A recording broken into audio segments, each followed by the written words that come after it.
Kisah akan berfokus pada seorang anak laki-laki berusia 9 tahun bernama Douglas yang hidup dalam keluarga yang cukup keras. Kakak dan ayahnya diketahui sering melakukan judi sabung anjing yang memang itulah penghasilan utama keluarga ini, di mana mereka berdua sering dengan sengaja membiarkan anjing-anjing peliharaannya kelaparan beberapa hari sebelum pertandingan dengan tujuan untuk membuat para anjing lebih galak dan agresif, yang hal itu sangat membuat Douglas menjadi prihatin. As he dangled meat in front of my father's dogs, and I watched them both starve them. Tak tega melihat anjing-anjing itu kelaparan, Douglas pun nekat memberi mereka makanan, yang hal itu tak sengaja dilihat oleh sang kakak yang langsung mengadukannya kepada sang ayah, yang alhasil ayah pun marah besar dan mengurung Douglas di dalam kandang bersama dengan anjing-anjing tersebut. Now you love dogs, huh? Not at the table. This is your family now! Ibu Douglas sendiri tidak punya cukup power untuk melawan, bahkan ia justru sering mendapat tindakan kekerasan dari sang ayah yang galak ini, sehingga alih-alih mendapat support dan pertolongan dari sosok seorang ibu, Douglas justru harus hidup menderita setelah sang ibu memilih kabur dan meminta maaf tidak bisa membawanya ikut.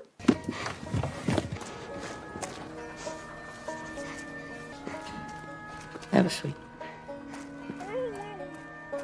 Kurang lebih 1 tahun lamanya Douglas hidup di dalam kandang bersama para anjing, kedinginan, kepanasan, kelaparan. Selama 1 tahun pula itulah Douglas bersahabat baik dengan mereka semua, bahkan mengajarkan banyak hal dari buku dan majalah yang tak sengaja ia temukan di sisi lain dari kandang tersebut. See, on one side of the pen was the back wall of a Tanpa sepengetahuan ayah dan kakaknya, salah satu anjing pun melahirkan beberapa anak anjing yang Douglas sembunyikan di bagian sisi lain dari kandang tersebut, di mana sang kakak lagi-lagi tak sengaja melihat hal itu, dan untuk yang kedua kalinya ia mengadukan hal tersebut kepada sang ayah. My father was a sick man. He hated the world starting with himself. Dengan alasan beban dan akan menambah jatah makanan, sang ayah pun bermaksud untuk menghabisi anak-anak anjing tersebut, di mana Douglas berusaha untuk mencegah hal itu terjadi, hingga akhirnya sang ayah tak sengaja melepaskan satu tembakan yang membuat satu jari Douglas terputus dan pelurunya memental ke dinding mengenai tepat tulang belakangnya.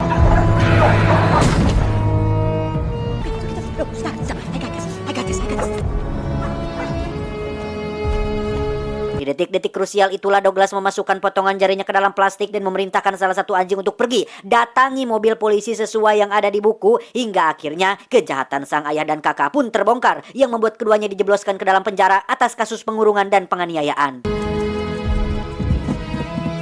Whoa.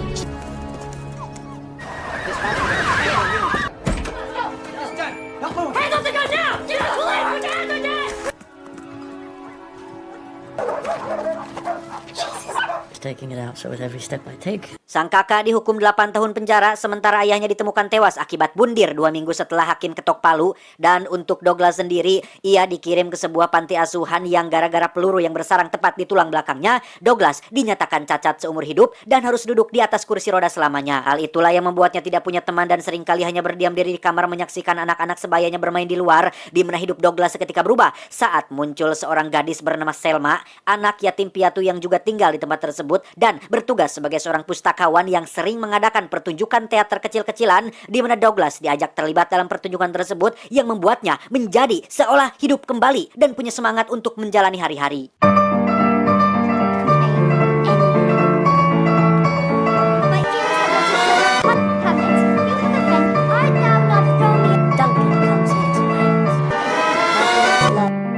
Hal itu tak berlangsung lama setelah Selma diadopsi oleh sebuah keluarga yang membuat Douglas kembali dalam kesendiriannya, yang setelah 8 tahun berlalu, Douglas kini bekerja sebagai pemilik penampungan anjing yang dikelola oleh pemerintah, di mana selain mengurus dan menampung anjing-anjing terlantar, Douglas juga rajin menyusun clipping terkait sosok Selma yang kini menjadi seorang bintang di salah satu panggung teater besar, hingga dirinya memutuskan untuk menonton pertunjukan tersebut secara langsung.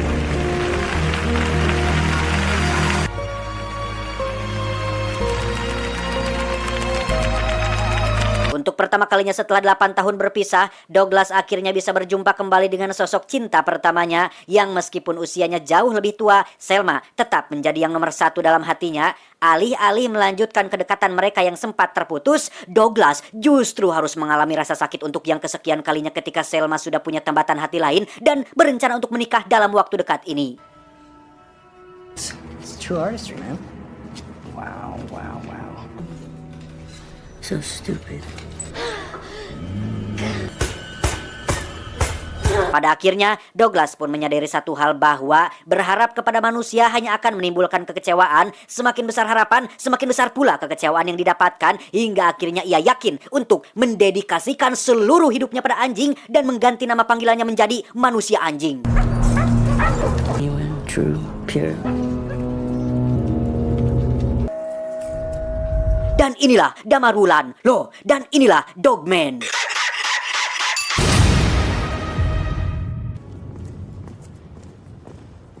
Tepat di hari kebebasan kakaknya setelah 8 tahun di penjara, Douglas pun mengirim beberapa intel anjingnya yang terlatih, di mana mereka sangat patuh terhadap perintah Douglas. Saking patuhnya, para anjing ini bahkan bisa disuruh untuk mengawasi dan mengikuti gerak-gerik si kakak, termasuk menghabisinya saat itu juga. Beberapa waktu berlalu, Douglas mendapat tamu yang merupakan orang pemerintahan yang ditugaskan untuk memberi kabar tentang pendanaan yang akan diberhentikan. Pemerintah rupanya sudah punya rencana baru atas tanah ini yang akan diubah menjadi kawasan bisnis properti, sehingga Douglas diberikan waktu 3 hari untuk mempersiapkan kepergiannya dengan anjing-anjingnya akan dipindahkan ke tempat penampungan lain. Sedangkan untuk Douglas sendiri, karena rekam jejaknya sangat baik, dinas sosial mungkin akan memberikan pekerjaan lain yang lebih baik untuknya. Papa!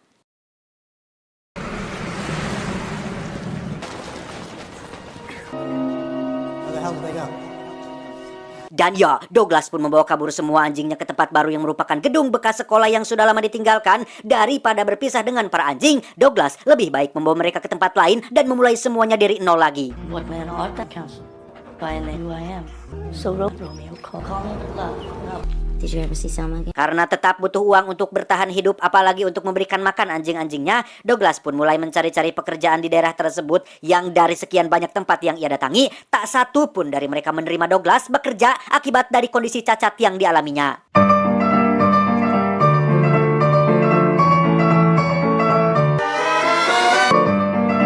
Sampai suatu malam di sebuah klub tempat pertunjukan waria, Douglas dengan segala keterbatasannya pun membujuk sang pengelola agar diizinkan tampil di sana. Ia meminta untuk diberikan 1 kali kesempatan saja untuk membuktikannya, yang dengan basic teater yang sempat Selma ajarkan waktu di panti asuhan, Douglas yakin bisa menghibur banyak orang. Dan perihal kondisi yang cacat, Douglas pun kembali meyakinkan bahwa dirinya bisa berdiri tegak untuk beberapa menit meskipun tanpa bergerak sama sekali. Come on, give him a chance. Just give him a little one.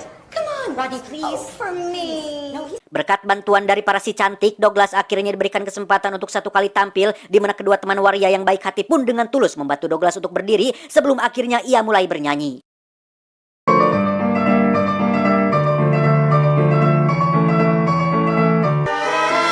Je revois la ville en fête et en délire, suffocant sous le soleil et sous la joie.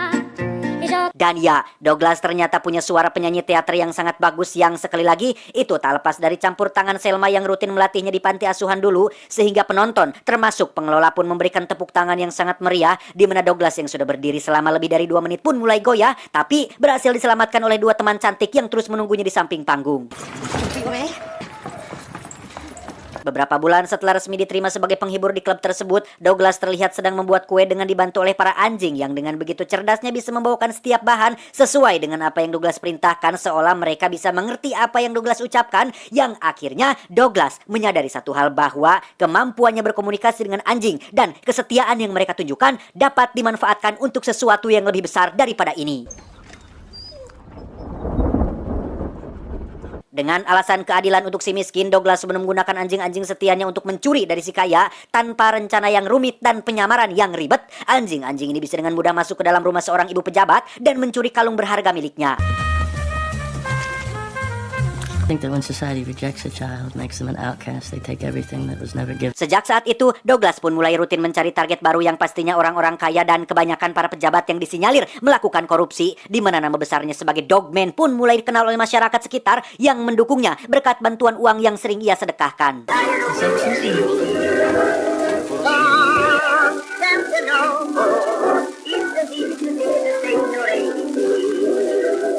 Suatu hari muncul seorang pemuda yang datang ke markas Dogman. Ia melihat seekor anjing penjaga yang dia menjaga pintu masuk. Sempat akan mengurungkan niatnya, si pemuda pun nekat masuk demi untuk mengutarakan tujuannya. This way, young man. Don't be afraid. They won't hurt you.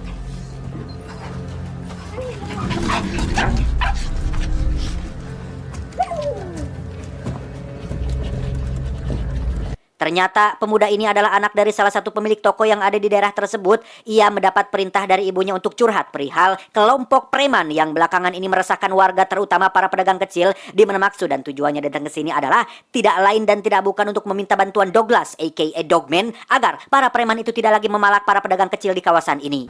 Thank you. The executioner. Dan inilah bebenguk bos preman yang punya visi dan misi menguasai kota ini, di mana Douglas memberikan si bos sebuah ponsel yang ketika dia angkat, tiba-tiba Could be very dangerous for your future.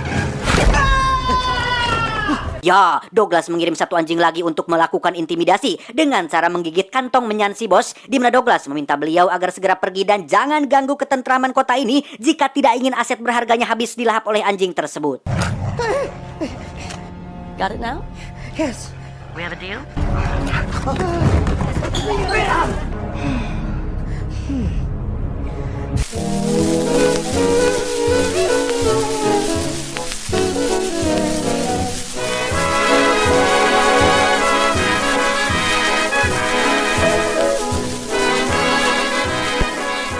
Selesai dengan para preman, kita akan beralih ke ibu pejabat yang sempat Douglas curi kalungnya, yang ternyata kalung tersebut adalah kalung berharga yang sudah diasuransikan, sehingga pihak asuransi pun mengirimkan seorang agen atau semacam detektif yang bertugas menyelidiki kebenaran atas kasus pencurian ini.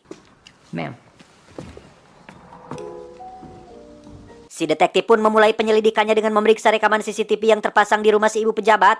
Alih-alih mendapatkan gambar pelaku pencurian, si detektif justru malah mendapati beberapa anjing memasuki rumah tersebut dan salah satunya terlihat keluar membawa kalung yang dimaksud.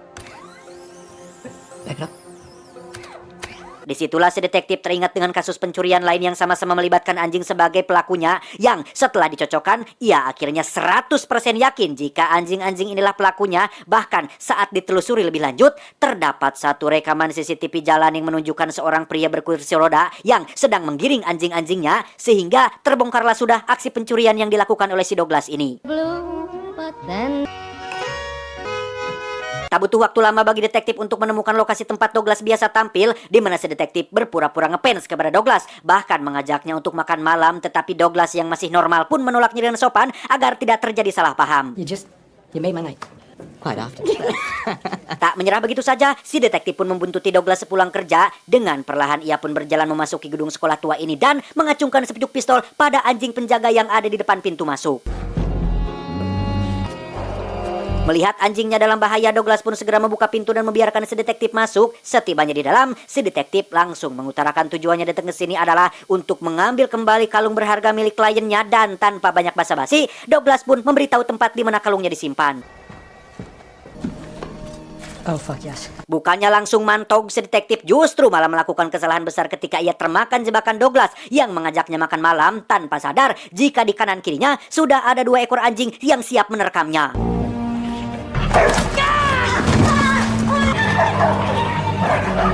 Beres dengan si detektif, keesokannya Douglas harus kedatangan tamu tadi undang lain, yaitu si bos preman dan pasukannya yang datang untuk membuat perhitungan atas kejadian waktu itu, di mana si pemuda yang sempat meminta pertolongan pun terpaksa memberitahukan lokasi ini karena diancam akan dihabisi.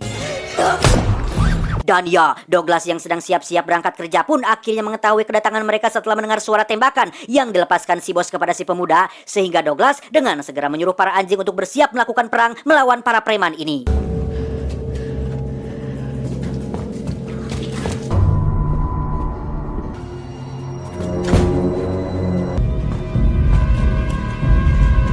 Suasana pun seketika berubah menjadi mencekam saat satu persatu preman ini dilumpuhkan di tempat yang berbeda, di mana Douglas nampaknya sudah memprediksi akan kemungkinan terjadinya momen ini saat salah satu preman masuk ke dalam toilet dan tersengat listrik yang sudah dipersiapkan.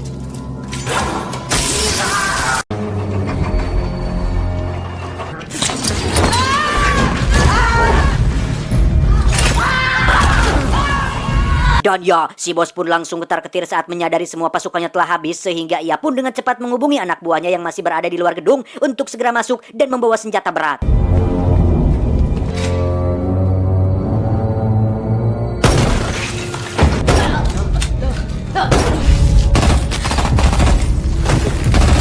Douglas pun akhirnya terjatuh setelah si bos memberondong area sekitar dengan senjata beratnya, yang tepat saat si bos sudah kehilangan semua anak buahnya. Douglas pun merangkak masuk kembali ke ruang pribadinya disusul oleh si bos yang sudah siap dengan pistol di tangannya. Sadar bahwa tak ada tempat untuk melarikan diri, Douglas pun memilih untuk duduk di atas kursi rodanya sambil minum segelas Orson. Ia mengatakan jika dirinya akan mati jika memang sudah kehendak Tuhan Yang Maha Kuasa. Tuhan sepertinya masih memberi kesempatan Douglas untuk tetap hidup ketika pistol yang digunakan si bos kehabisan peluru, sehingga inilah saatnya giliran Douglas untuk menyerang dengan menyuruh ketiga anjingnya untuk menerkam. Karena tempat ini sudah tidak aman, Douglas pun memutuskan untuk mencari tempat baru dengan membawa serta anjing-anjingnya dalam sebuah mobil box, di mana petualangannya harus berakhir setelah beberapa petugas polisi melakukan razia gabungan yang mendapati Douglas masih dalam bentuk jadi-jadian dengan beberapa anjing yang ada di dalam. Saat sudah berada di dalam mobil polisi itulah Douglas menyuruh para anjing untuk lari sejauh mungkin sebelum akhirnya ia dibawa oleh pihak kepolisian untuk diperiksa lebih lanjut tentang apa yang sudah terjadi.